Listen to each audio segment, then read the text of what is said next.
Salam əziz izləyicilər, Azərbaycanda əlilliyin müəyyən olunması ilə bağlı meyarlarda dəyişiklik olunacaq. Bununla bağlı dəyişiklik gözlənilir.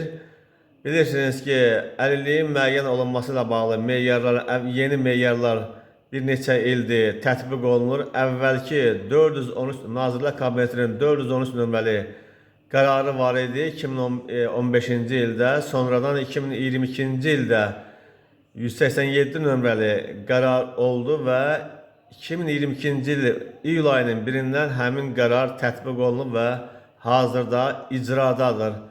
Həmin qərarla bağlı çox danışmaq istəmirəm. Qısaca olaraq deyim ki, həmin qərar, yeni qərar, yəni hazırda tətbiq olunan qərarla əvvəllər əgər 413 nömrəli qərara əsasən 160-a yaxın meyar üzrə 50 təyinata aparılırdısa, hazırki qərarda, yəni icrası davam edən qərarda əlillik meyarlarının sayı 620-dən çoxdur. Eyni zamanda həmin yeni qərara əsasən xüsusilə müddətsiz əlillik təyinatına əsas verən meyarlar da 51-dən 286-ya çatdırılmışdır.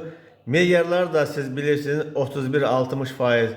Üçüncü qrup, yəni üçüncü dərəcə, əvvəllər qrup idi, indi dərəcə ilə hesablanır. 81, 61, 80% ikinci dərəcə gedir və 81, 100% orqanizm pozulmasına görə birinci dərəcə, əvvəlki dərəcəni hesablasaq birinci qrup gedir. İndi hesab olunur ki, artıq hazırda icrası davam edən meyarların tətbiqinin üzərindən də xeyli vaxt keçib, artıq 4 ilə yaxın keçib. 2022-ci il iyulun 1-dən tətbiq olunur dediyimiz kimi, artıq bu illər ərzində xeyli təcrübə toplanıb. İnsanların müraciəti sayəsində yəqin, yəni əldə olunan nəticələr əsasında artıq 4 ilə yaxın bir müddət ərzində xeyli təcrübə toplanır. Odur ki, yeni meyarların da üzərində işlənilib və bu meyarlara dəyişiklik edilməsi gözlənilir. Bununla bağlı təklif verilib, görünür Nazirlər Kabinetinə bununla bağlı təklif verilib, hazırdır.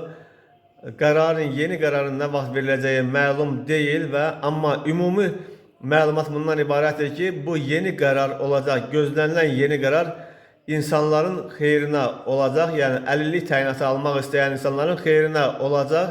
Hələlik gözləyək görək, nə vaxt qərar qəbul edəcək və hansı dəyişikliklər olacaq? Meyarların sayı artırılacaqmı və yaxud o dərəcələrlə bağlı hansı dəyişiklik olacaq bilinmir. Hər halda ümumi məlumat ondan ibarətdir ki, bu insanların xeyrinə olacaq.